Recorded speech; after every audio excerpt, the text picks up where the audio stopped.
Hey there, welcome back. So sorry I took a long break. There's been a lot going on here, but we are back with more of our readings.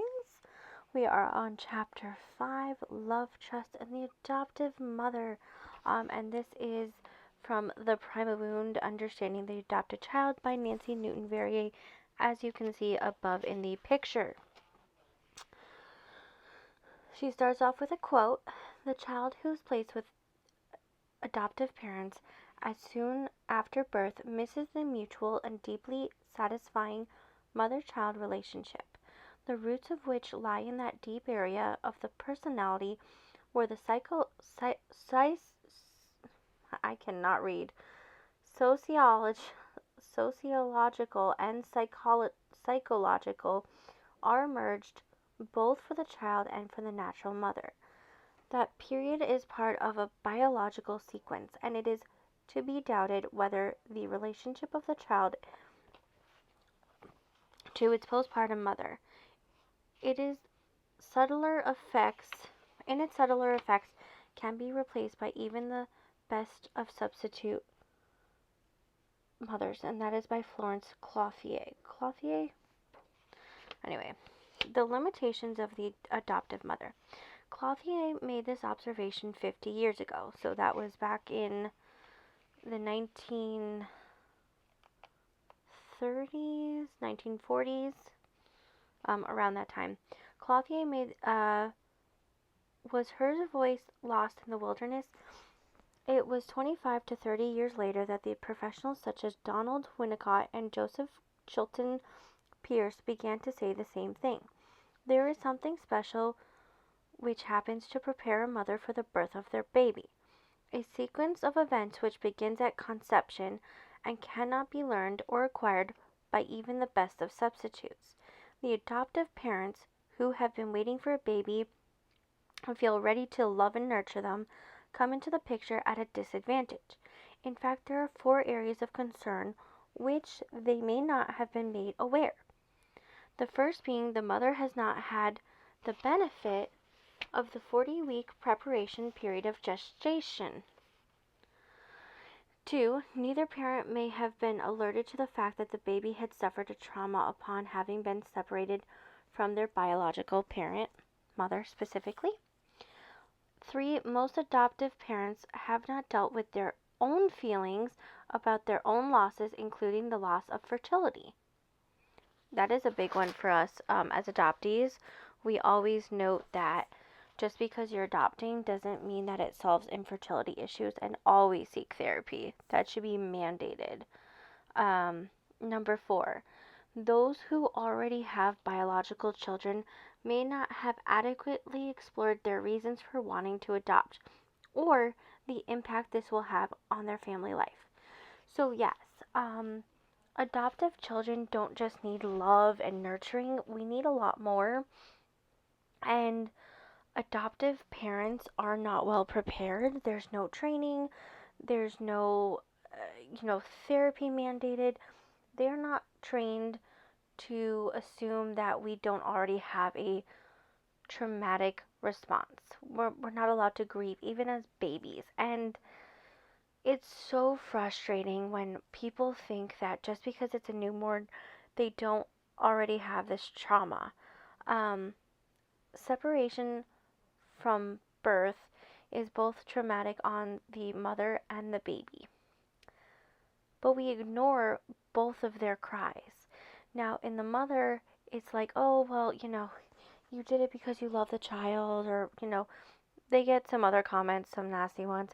But for the baby, it's completely ignored. People just assume, well, you can just substitute the mother. It doesn't work that way. That is survival. All right, continuing on. Despite these deficiencies, the mother usually attaches very quickly to the baby and loves them as their own. Most of the time because she had no previous experience with which to compare what she's now experiencing. She notices nothing unusual, and even if she's very perspective, and does notice some difficulty in the bonding process between her and the newborn, she may have no clear understanding of it. because she has not had adequate preparation for it. She has not been told that the baby is mourning for their first mother. If the adoptive mother has had a child who acts out of pain, she may begin to notice it at the age of 18 months to 3 years and wonder what they are doing wrong, or what she, the mother, the adoptive mother, is doing wrong. The lack of information about the original trauma may make her feel inadequate and somehow at fault. If she has a compliant child, she may not notice anything at all until adolescence, when the task of defining one's identity may bring with it change in the behavior of the child. So, from my memory, apparently not according to my APs, but to my memory, I was the child that I complied. I wanted to be loved. I wanted them to be proud. I got good grades. I would say I didn't get into too much trouble.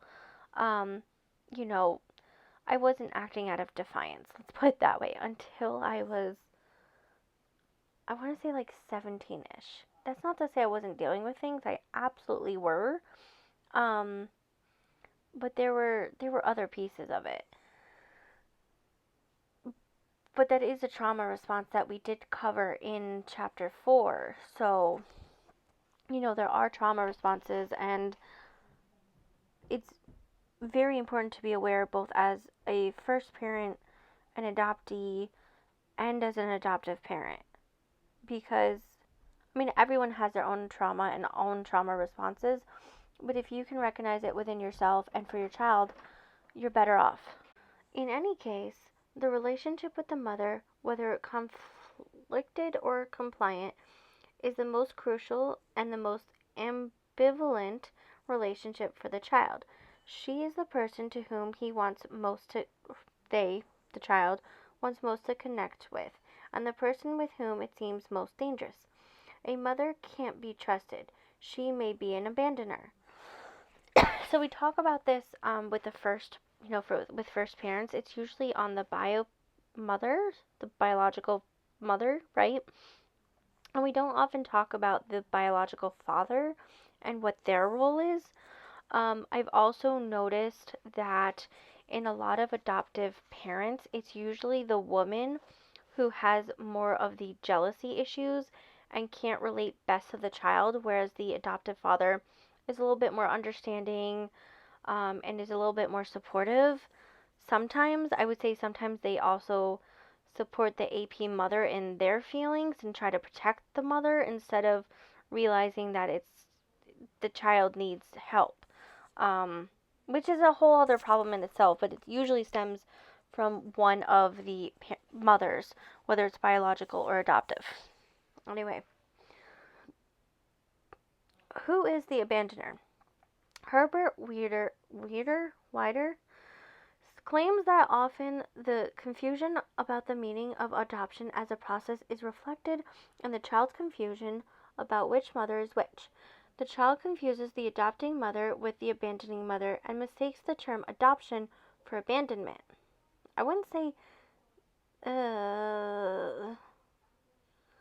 mistakes the term? No. Often society kind of explains that when the child is given up or relinquished for whatever reason, and often because bio parents are coerced, we're not told this, but they're like, oh, they gave you up for love, so you could have a second chance. They're equating abandonment with love, and this is the societal point of view, and often adoptive parents will say those things, not realizing the impact it has.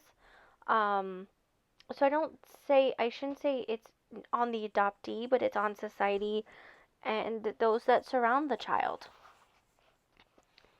Okay. Here again, the problem is seen as an intellectual dilemma rather than as an inner confusion. While I agree with Wider that the concept of adoption may be confusing for the child, I believe that it is their actual experience of the abandonment which causes them to project the abandoning mother upon the adoptive parent, the adoptive mother specifically, which is, after all, available while the birth mother is not. The child's perception of the adoptive mother vacilla- vacillates between his seeing between their seeing her as the rescuing mother and as the abandoning mother. As a result, the child demonstrates ambivalent feelings of compliance and hostility in their attitude towards her. These feelings, which are protecting the child against vulnerability and possible annihilation, are confusing to both the mother and the child. This confusion is further noticed as adoptees alternately refer to their biological mothers and their adoptive mothers as quote unquote real. God, I hate that. My observation has been that the term quote unquote real is used consciously for the adoptive mother. My real parents are the parents who raised me. Yet, as adoptees become more relaxed when they say quote unquote real mother, they mean their biological mother. I love my adoptive parents, but I need to find my real mother. Alright, so I want to take a moment for that because I hate the term real when we're talking about both first and adoptive parents. Now, granted, I understand both sentiments, right? Because especially being in the fog, I before I came out, I was like, yeah, like, my adoptive parents, my parents, they are my parents. They're the ones who raised me, right? I love them. They love me. They care about me. I get it, whatever. But I also felt the need to find my biological parents. I don't know if I necessarily used the term real personally, but whenever I see it now, especially on comments, I get so upset because both parents are real. There's no fake parent. You have one that raised you and you have one that gave you blood and culture, right? And I say culture as in your heritage, which often is not reflected back to us. That's a whole other issue that I will eventually go into, but there is no less than parent. And I think that's really important that we, not only as adoptees, but as first parents and adoptive parents, stop using the term real in these circumstances. Now, listen, I'm not trying to gatekeep. If you want to use that for yourself, that is fine, but understand it can be very triggering to other people. And that's why I try to make that awareness because it hurts. Like we've had a comment by a cousin who was talking about I think she forgot that I was adopted. She was talking to my mom, and she was like, oh, well, this kid was looking for their real parents. And my mom's like, what, am I not like a real parent just because I adopted? No, it doesn't make her less than. There's a lot to it. Anyway, that's protecting the adoptive parent feeling, but even as an adoptee, it hits home. Okay.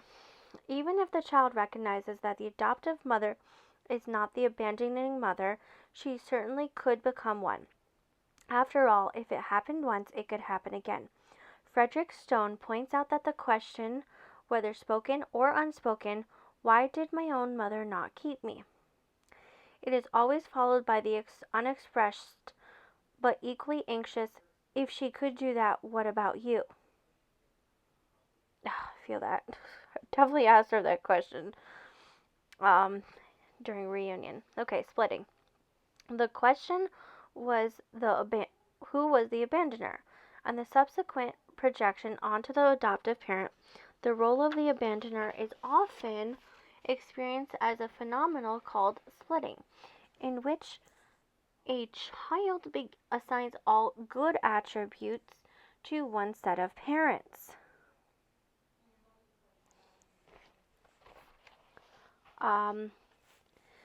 And all bad attributes to the other. Even a child who does not have more than one set of parents will, when feeling rejected by a parent, fantasize that he is not really the child of the rejecting parent, but that he will be rescued by another all-loving parent who will let him do what he wants. Freud calls this the family romance theory. Wow. This is something I didn't know, but I definitely did this. This is fascinating, guys. Um,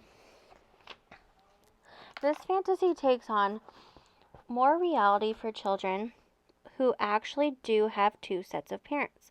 Instead of seeing both aspects, good and bad, in one set of parents, an adoptee often assigns one attribute to the adoptive parent and the other to the biological. Sometimes the good image is given to the adoptive mother and the negative aspect is to the biological parent who gave them away. I will say that's usually what happens, especially as young kids. We often do that because, I shouldn't say often, but like in most cases where we're still in the fog, this is what happens because we're not recognizing all the harm that adoption actually does. And again, before when I was talking about the equating abandonment with love or love with abandonment, that's what happens, right? So like, oh, well, they gave you up to give you a good home, but that's abandonment, right? And so when you see that, even as a young kid, it's like, oh, they didn't want me. That's literally what goes through our head, even as little ones. So yeah. Frequently, however, one using the mechanisms of reversal and displacement in which one's feelings for a particular person are projected onto another, more convenient person, like yelling at one's wife when one is really mad at one's own boss, the adoptee projects the negative image onto the adoptive mother in an effort to work out their feelings of hostility, anger, and rejection as a result of having been relinquished. Because the adoptive mother doesn't understand what is going on, she often reacts negatively to this behavior, thus giving the child a quote unquote real reason to be angry at them. So basically, on that second half of the paragraph, they're explaining that because we feel all these emotions towards our first parent, specifically the bio mom, that if our trauma response is acting out, that is, we lash out obviously at the person that's closest to us, even if we feel safe with them. And it's a projection, right? That's what they're saying. But because the adoptive mother is not well prepared, they react negatively, and it's not what the adoptee needs. And so then there's an actual reason that the child then, or an adopted adult, whatever, the adoptee then has a real reason to be angry at the parent, right? And now I'm going to say this is using a good APs, which are really rare. I know that's hard to hear, but I don't have statistics on it, but from what I'm hearing from everyone else's adoption stories, I'm in like the 1% of good adoptions. So that tells you a lot. And my adoption story is not perfect by any means. I cherry pick, I do. And I am allowed to, but I can also recognize that I'm very privileged to be in that 1%. And we need to help those that are not, because they deserve justice and they deserve peace and they deserve access to things that they don't have either. Okay, sorry. Moving on, that was unrelated. I get it. It has been shown that regardless of the intellectual reasons a child has been given up for their relinquishment, there are often feelings of betrayal, anger, resentment, and sadness which are projected onto a available mother figure. It is equally true that the babies who have been quote unquote abandoned to incubators or who have been separated as the result of a catastrophe, such as war, will need to work out the anger and lack of trust which result. The difference is that the latter two cases, the person with whom he or she tries to work it out with is the biological mother herself and not a substitute. Okay, so they're talking about NICU or like cases like war, Mother Nature doing her ish, like, a hurricane or a tornado or some part of that. If the parent survived, which hopefully they did, they're not exactly to blame, if that makes sense. Like, things happen, but the child is still connected and they can work it out. Whereas for the adoptee, we just can't. And even though I think I've mentioned this prior, I had an open adoption, right? Yes, I got to talk to her till I was about 8, and then things fizzled out, and then I found her again when I was 21. It's still not the same. Now, in this book, I believe it starts in chapter 13 or 14. I'll have to go look. There is talking about the reunion, and so I'm going to have a lot more information on that and like more of my story, because reunions get very complex. And they're not all rainbows and butterflies, as we know that adoption is not either. So, yay. Yay to that lie in society's life. Anyway, it is, if the adoptive mother is insecure about her own sense of being the child's mother, and I believe that in certain sense there is good reasoning for this feeling of insecurity, a child can exert a great deal of power over her by using this split to their advantage. The quote-unquote mean adoptive mother, is not, after all, the quote-unquote real mother, and the child doesn't have to pay attention to her. The adoptive mother may give in and allow the child to misbehave in order to regain their love, or feeling rejected herself, she may act in anger, rejecting manner towards them, thus setting up a vicious cycle of anger, rejection, anxiety, capitulation, resulting in a confusion of inconsistency in parenting and acting out by the child. So basically, if the adoptive child sees the adoptive mother as mean, they will use but you're not my real mom after all, to their advantage. I will say I'm going to bet most kids will do this, or especially adopted kids, but, I've heard kept kids, the biological kids that, are kept, do the, I wish you weren't my mom type deal. So it's like in a similar sense. And I know that a lot of people have said, ooh, I cringe when they do this, but they'll be like, I wish I was adopted. And we're like, no, you don't. And they're like, but my mom is abusive. And we're like, we get it. That doesn't mean you wish to be adopted, because trust me, it's a whole lot more. Even in good circumstances, it's not a wish we would have. Anyway, it's taking a walk in other people's shoes. And I think as adoptees, we can be more sympathetic to other people's situations than other people can. Okay, sorry. Anyway, ranting out. You guys know how I am. This scenario is sometimes played out in reverse, where the child, having been told that they are quote-unquote special, feels that they have to be perfect in order to retain the love and acceptance of the parents. This need to be special can put a great deal of pressure on the child to live up to some perceived expectations, which are frequently unattainable. Wow, I've done both. I would say, like I said, with my needing to like live up to this, my needing to like have my APs be proud.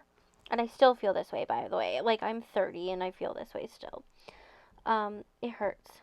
Anyway, this often leaves the child feeling inadequate and worthless, a reinforcement of the feelings of having failed their first mother. The need to be perfect for the quote-unquote rescuing parents makes the child suppress their own true self in order to submit to the wishes of their parents. This seems imperative to their survival. As Wielder notes, you have to be good or you're gotten rid of. On being special. The feeling of needing to be perfect, but feeling imperfect, becomes even more confusing in reference to the story that many adoptees are told, which is that they are chosen. That's true. What does this mean to them? Some say that being chosen means being special, but what does special mean? Among those that I interviewed, only one interpreted this the meaning that their parents chose her or everyone else had to take what they got, which is how many parents believe all adoptees interpret it. This is not the popular interpretation, however. In answering the question, Irene said, "Not a damn thing, because I had no choice." Betty said that the chosen to her meant that her parents had chosen to have a child, but not necessarily her. That is what adoption is, privatized specifically. Anyway, Teresa said that when she got older, she realized that it was her parents who were chosen by the agency, not she. Being told that they are chosen or special seems to be confusing and to put a great deal of pressure on many adoptees to live up to a variety of perceived expectations on the part of their parents. One of those expectations means behaving in such a way to ensure that their parents do not feel hurt or threatened by their questions, actions, or attitudes. Janice told me that she felt that she had to be the perfect child so that her parents could be the perfect parents. Man, reading this as an adult is hard. Oh god, I cannot read this word. This name. Tight shirt. I'm sure I said that wrong. And Harvin, in speaking to the issue of a child's feeling unable to fulfill his parents' altruistic or other emotional needs, mentions the message which many children get about feeling grateful towards their parents. Quote, "Put in this position, the child is prevented from expressing their feelings, differences of opinion, or even their creative ideas. They can neither gripe nor complain lest they appear ungrateful for their good fortune." The amount of times an adoptive child is told to be freaking grateful for the circumstances is disgusting. I am just going to say that. I've had so many comments like that. We did not ask for this situation. We did not pay to be adopted. We did not want it. Even when it's necessary, even if we have good APs, this behavior is disgusting by society and by adoptive parents specifically. If you go into having a child, whether they're going to be adopted or not, but specifically adopted, do not demand that a child be grateful that you're raising them. No one was asked to be born. Let's be real. No one did. Having a child, yes, biological or not, is selfish. I am a parent.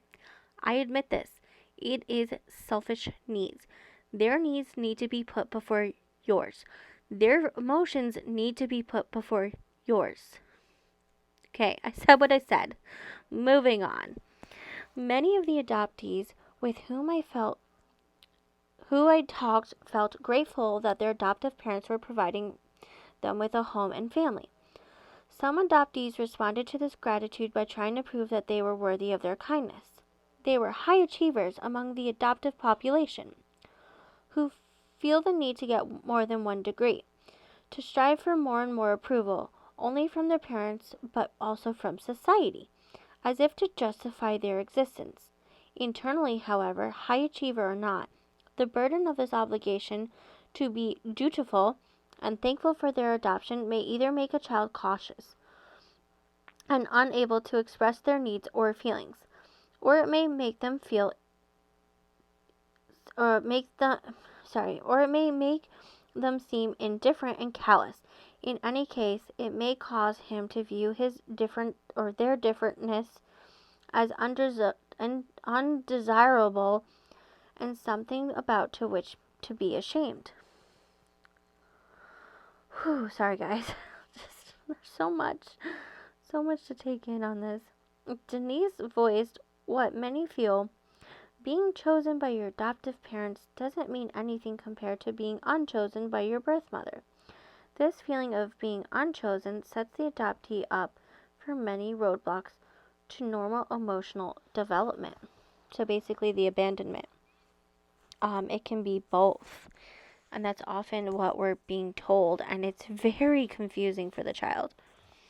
I don't like the words chosen. I don't like the words gift.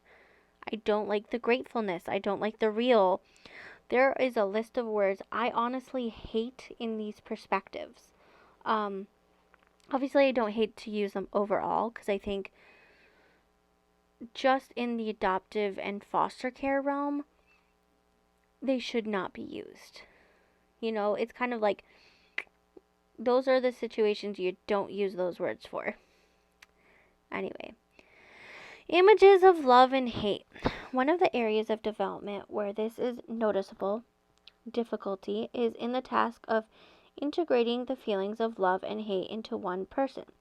The splitting of the images of good and bad between the birth and adoptive parents, as mentioned earlier, often impedes the ability of the adopted child to accept his adoptive parents as having both a good and bad side, which he must work out his feelings of love and hate.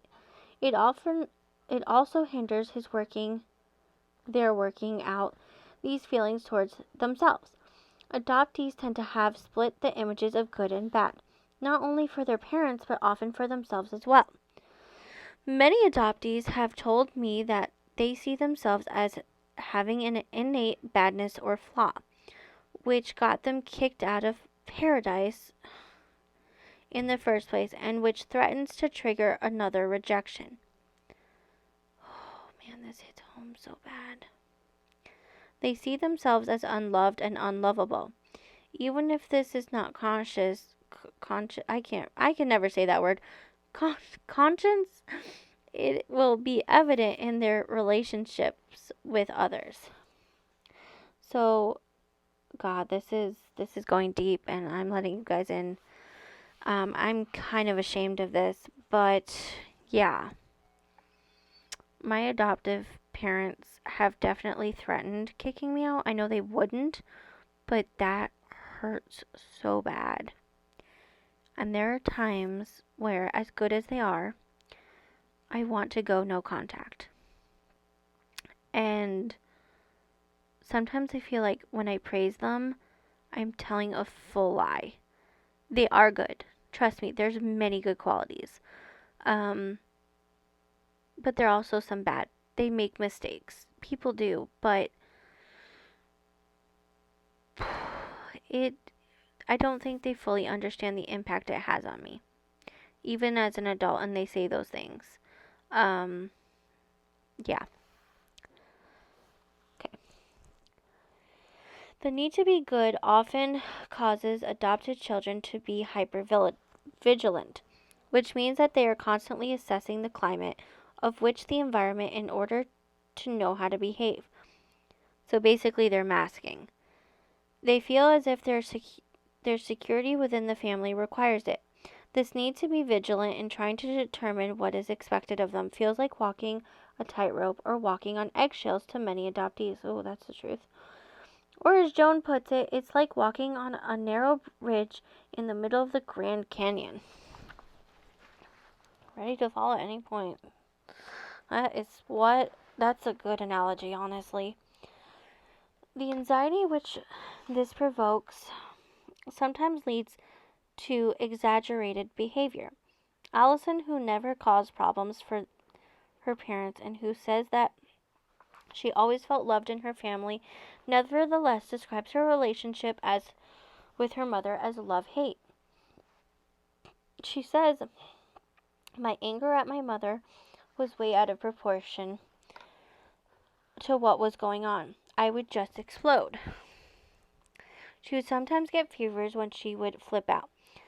This doesn't mean she doesn't remember her mother ever getting mad at her or raising her voice, but she felt manipulated by her and angry at her. The feeling of being manipulated, about which I will have more to say later, makes sense in a view of an adoptee's early experience, but many not have much to do with what is going on in the present and interferes with the building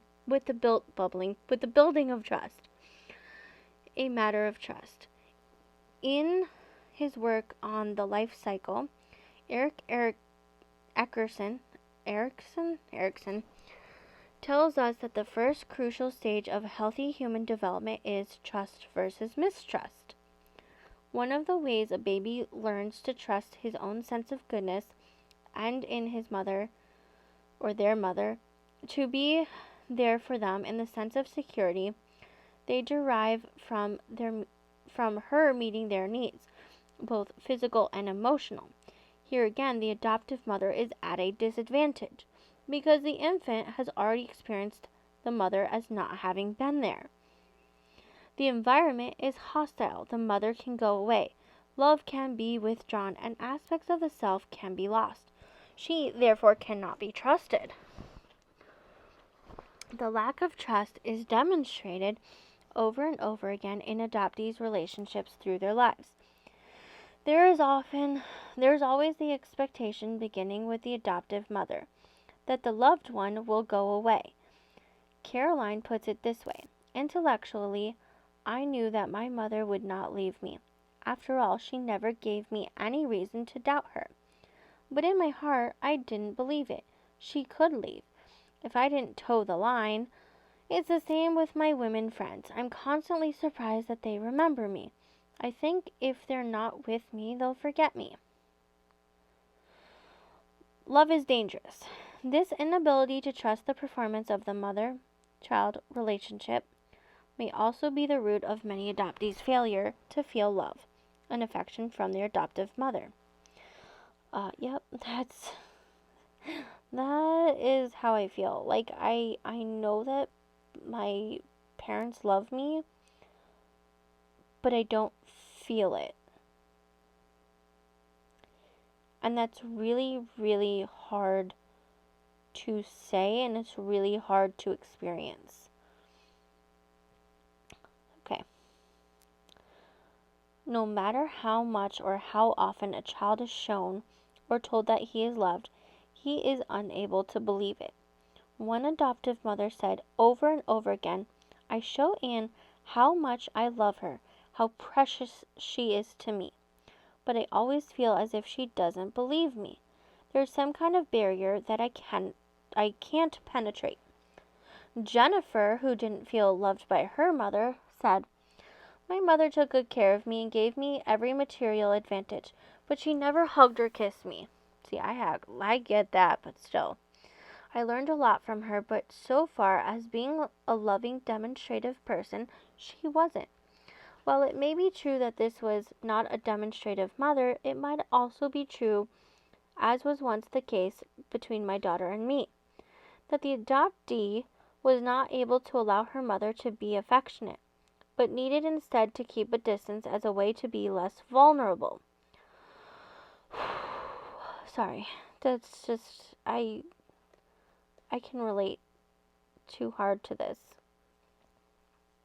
Although the distancing may seem to be coming from the adoptive mother through a process called projective identification, it may actually be coming from the adoptee as a defense against vulnerability.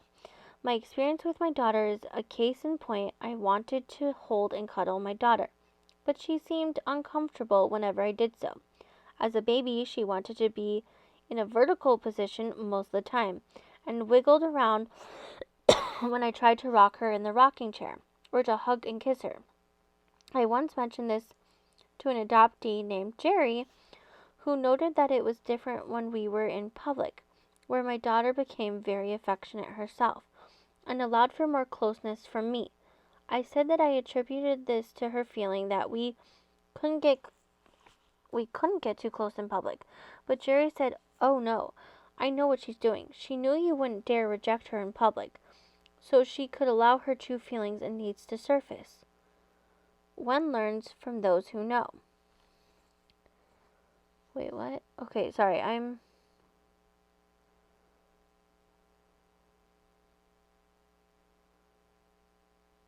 I think I misunderstood something here. I'm trying to understand, did the daughter act out in public knowing that the mom couldn't reject her? That's what I'm trying to figure out. It wasn't very clear. But that also, okay, like I'm not trying to compare kept children. But this happens also with kept because when they push the boundary, they know that they can get away with things in public versus not. If you guys know what I mean. Anyway, if a child, even an infant, doesn't trust the love and permanency of the relationship, why should they put themselves in a position to be hurt again? Is it not possible that in many cases the adoptee will feel the need to defend against a further devastation by initiating a distancing response to bonding? This seems to ring true for those adoptees who, either through regression or hypnosis, have felt the need to take care of themselves, or to guard against vulnerability by rejecting love. This distancing may be there even when the child seems compliant and affectionate. Many adoptees have noted an inability to feel truly intimate with their adoptive mothers, even when describing the relationship with the mother as positive. This is often qualified by statements that the relationship has been a shallow or superficial. Donna, who felt quite connected to her mother and modeled herself after her, says that she now realizes that the relationship was shallow emotionally. "I cannot discuss intimate feelings with her." She described herself as numbing out her own feelings and aligning herself with her mother, becoming that what her mother wanted, as a la Alice Miller. Author's note: the adoptee was referring to a book by Alice Miller, The Drama of the Gifted Child. Okay. Vivian, who began by saying that she and her adoptive mother get along fine, also said that it is difficult for them to talk very deeply about things that they always end up arguing. This was also my experience with my daughter. Unless it was late at night when her defenses were down, or when we were talking on the telephone, the distance provided by the telephone gave her security she needed to say what was in her heart. She could allow intimacy in conversation as long as she didn't feel threatened by my presence. Bill blames his lack of communication with his mother on himself, describing the relationship between him and his adoptive mother as open and positive. He nevertheless says he doesn't talk with her very much. "I'm not a very talkative person." Many times the distancing, coldness, or lack of affection is projected upon the adoptive mother as a defensive attitude and felt as coming from her. I will say, my adoptive mom, I love her, I do, but like, sometimes she wants to spend time with me, and it's frustrating because I'm usually doing something, and when I want to do things, she's doing, it's like, it's almost like we're out of sync, and it's frustrating. But now that I'm thinking about it, I definitely can be cold and distant because I don't, especially lately, like I don't want to be vulnerable, and it's hard. Anyway, Evelyn, who didn't, I can't read this word, why? Equivocate about her positive relationship with her adoptive mother, describing many positive memories of mother-daughter activities, has a very strong and angry feelings towards her birth mother. Her adoptive mother is obviously the good mother. Okay. The relationship with the father. The ambivalent and often conflictual relationship which ensues with the mother is sometimes in contrast to that with the adoptive father. This relationship, while not always positive, seems fairly consistent. Some adoptees find it easier to connect with their fathers than with their mothers. Didn't I mention that earlier? I swear I did. Frequently, however, fathers are either absent or emotionally distant. Yes, they are. That is exactly it. Why? Why do you call me out, book? Why? I swear, this book is calling me out as crazy. Placing most of the responsibility of the child's emotions well-being on the mother. For those whose fathers are not distant, the relationship seems more straightforward and easier to define than with the mother. Fathers are often confused by the conflict between the child and the mother because they are not directly affected by it. There's an intense ambivalent energy which happens between mother and child, which the father neither understands nor supports. Melanie puts it this way: it was between me and Mom. Dad was outside of it. The father does not understand that the child is trying to connect with the mother while at the same time is terrified to do so. The vulnerability which a trusting, loving relationship with her might present is what makes the mother-child relationship so ambivalent and difficult. Oh God, we're almost done with this chapter, promise. Only a few more pages. The withdrawing, acting out part. Sorry. The anxiety generated by the uncertainty of the permanence of the caregiver results in feelings towards her which are ambivalent, conflictual, and vacillating. These feelings appear to cause the child to assume one of two diametrically opposed attitudes towards her: aggressive, provocative, and antisocial, or withdrawn, acquisitioned, and compliant. When there are two adopted children in a family, in every case that I have studied, one adoptee assumes the acting out role and the other is compliant regardless of the birth order, sex, or personalities. In most cases in the literature, due to these being adoptees in treatment, the hostility was overt and the compliance was covert.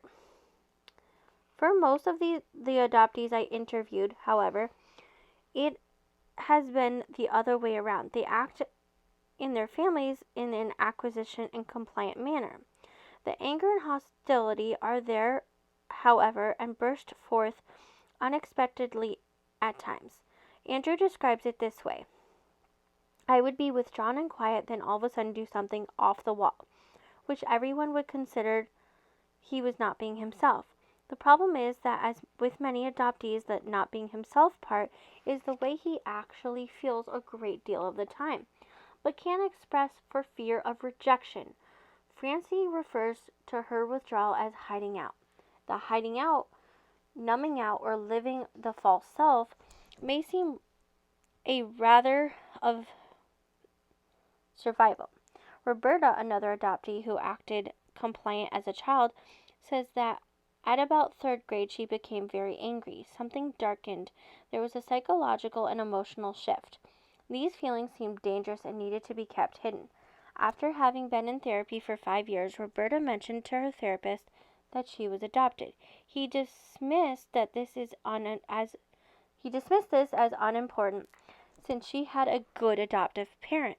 This attitude is what makes many adoptees and adoptive families frustrated with clinicians.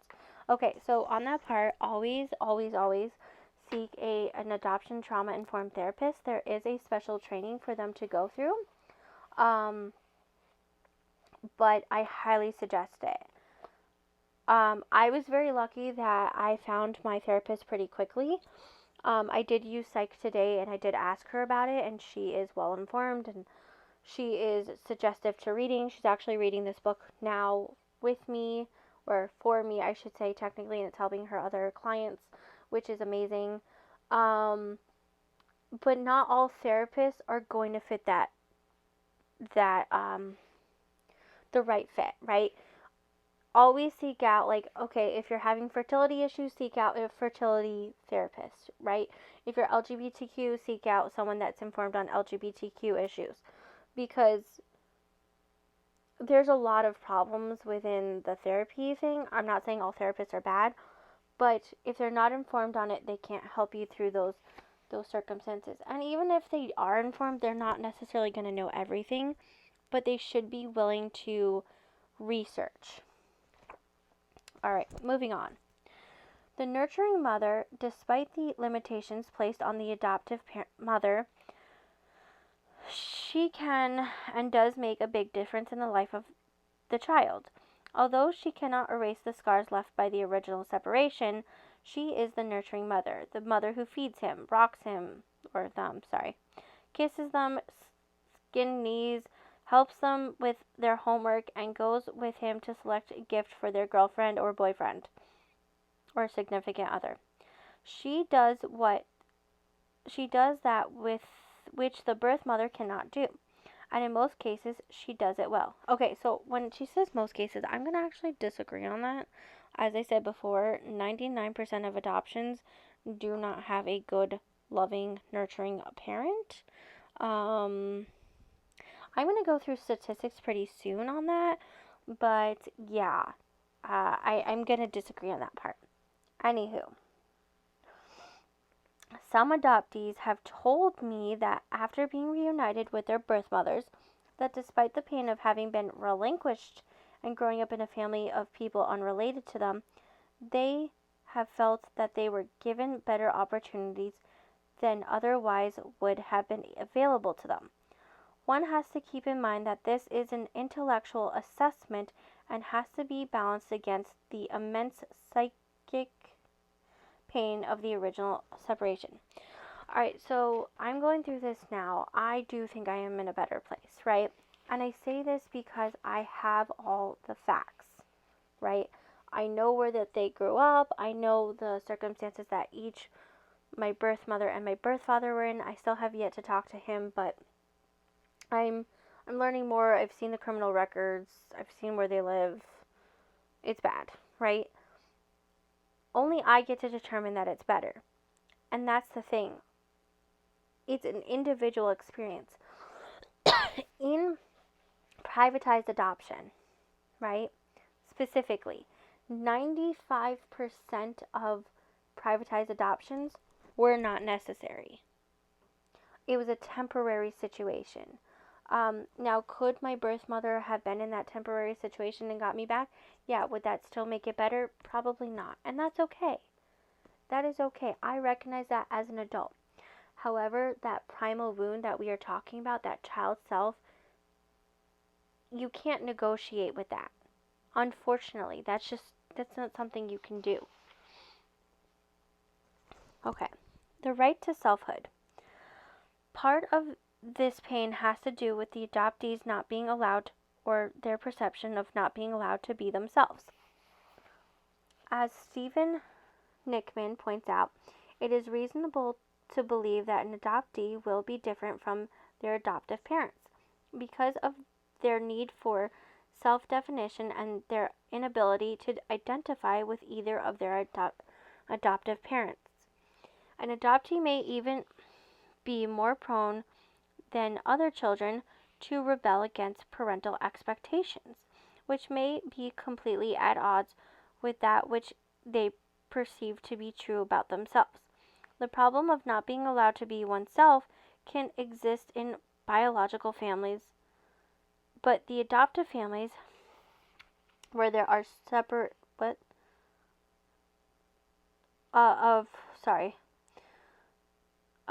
but in adoptive families where there are separate origins, the problem is magnified.